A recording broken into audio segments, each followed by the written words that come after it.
Le grand direct de l'actu, Jean-Marc Morandini. Et on va s'intéresser donc à cette grande enquête sur les grandes surfaces qui est publiée ce mois-ci par Que Choisir. Parmi toutes les enseignes de supermarchés, le magazine a réalisé un panier moyen pour savoir quelles étaient les enseignes les moins chères. Et on va bien sûr vous donner les résultats de cette enquête dans un instant sur Europe 1. Avec nous pour en parler, Grégory Carré, bonjour. Bonjour. Merci d'être en direct avec nous sur Europe 1. Vous êtes directeur de l'Observatoire de la consommation de l'UFC. Avant de donner les résultats, on va essayer de comprendre comment vous avez travaillé pour cette enquête, parce que c'est important.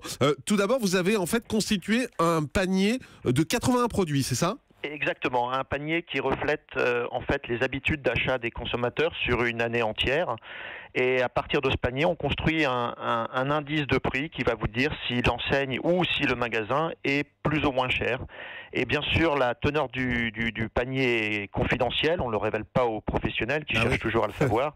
Et c'est une technique assez habituelle d'échantillonnage. C'est-à-dire qu'en fait, vous avez 81 produits qui sont clairement désignés. Vous allez acheter ces mêmes produits dans chacun des magasins et puis vous regardez la note au final, c'est ça pour être clair? Exactement, alors on ne les achète pas, on relève les prix discrètement, très discrètement, de deux façons différentes. Soit on va sur le site internet du magasin s'il y a un service Drive, soit on envoie des enquêteurs mystères relever les prix, et puis pour les magasins qui ont aussi des sites internet, on fait les deux.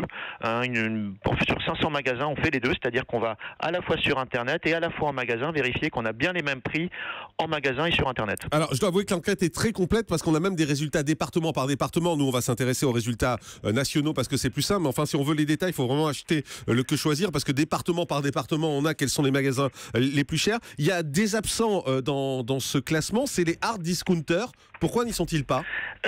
En fait, c'est lié à notre technique d'enquête. C'est vrai que les hard discounters, c'est un mode de consommation intéressant pour les consommateurs. Ça a eu un très vif succès il y a une dizaine d'années. C'est un petit peu moins le cas maintenant parce que justement, ils ont amené une politique de prix bas et les gens et les autres distributeurs classiques ont adapté leur politique de prix.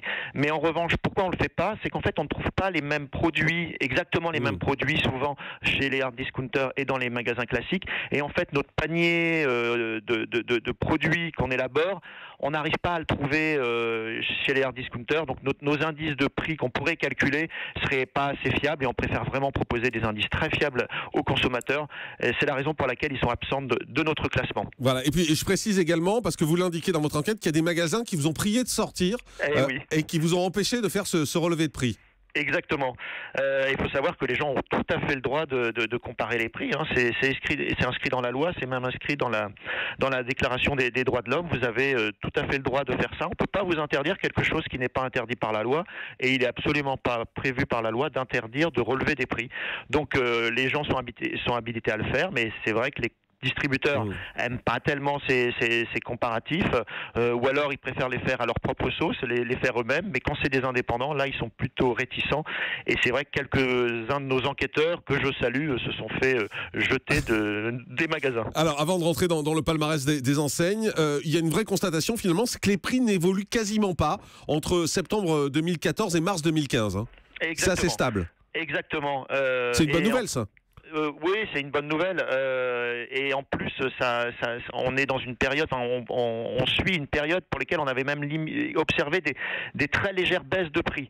Donc là, il faut savoir que sur les 5 dernières années, en gros depuis même la crise de 2008, on peut le dire, les distributeurs se sont vraiment serré la ceinture. Alors peut-être qu'ils ont aussi un peu serré le coût de leurs fournisseurs. En tout cas, les prix en rayon ont stagné sur la dernière période et avaient un petit peu diminué sur la période d'avant. Mais ça faisait suite quand même depuis les années 2000 à une forte augmentation des prix qui était liée à l'envolée des matières premières. Allez, on y va. Donc maintenant qu'on a bien compris comment les choses avaient été faites, on y va dans ce palmarès des enseignes. Alors les moins chères au niveau national, je le précise encore une fois, pas département par département, c'est dans le magazine. Au niveau national, les moins chères, c'est Géant Casino et Leclerc. Et oui, les deux enseignes, l'indice de prix qu'on a pu calculer est complètement comparable dans les deux enseignes. Sur les 81 produits en France, on a un panier moyen à 410 €. Chez eux, on est à 381 €, donc exactement le même prix. On ne les a pas différenciés. Mais comme vous le dites, il y a des fortes différences au niveau local. C'est pour ça qu'on invite vraiment les gens à venir regarder les résultats, soit dans le magazine, soit également, il y a sur notre site internet une carte où vous rentrez votre code postal. Elle est gratuite d'accès, donc tout le monde peut y aller. Elle est accessible depuis la page d'accueil. Et vous avez magasin par magasin autour de chez vous, vous pouvez aller observer le niveau de prix qu'on a mesuré. Alors on va donner les 5 ou 6 premiers justement pour nos auditeurs au niveau national. Donc numéro 1 ex-aequo, c'est Géant Casino et Leclerc. Exactement. Numéro 2 dans les meilleurs prix, c'est Carrefour Drive.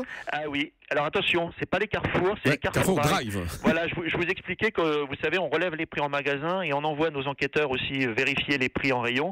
Et là, on a observé que Carrefour a une drôle de politique de prix. C'est-à-dire que sur les drives, vous avez des prix très attractifs parce qu'ils sont très très proches de Leclerc ou Géant. En revanche, en rayon, vous avez des niveaux de prix beaucoup plus moyens parce que là, lui, il va se situer plutôt dans le classement, en milieu de classement. Voilà, numéro 3, Hyper U, numéro 4, Super U et numéro 5, les Hyper Intermarchés en bas du classement.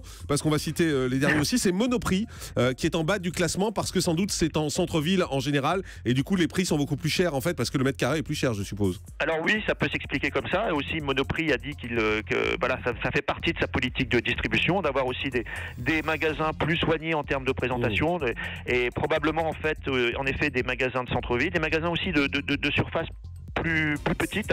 Vous savez généralement les hypermarchés sont quand même proposent des prix plus attractifs que les supermarchés et les petites surfaces, c'est la même chose. À noter quand même, juste entre l'enseigne la moins chère et la plus chère, on est à 100 € d'écart pour un panier de 410 €. On voit que la différence est quand même très très importante. C'est beaucoup en effet. Enquête passionnante. Merci beaucoup Grégory Carré d'avoir été avec nous, directeur de l'Observatoire de la consommation UFC. Que choisir, tous les détails dans le numéro d'octobre.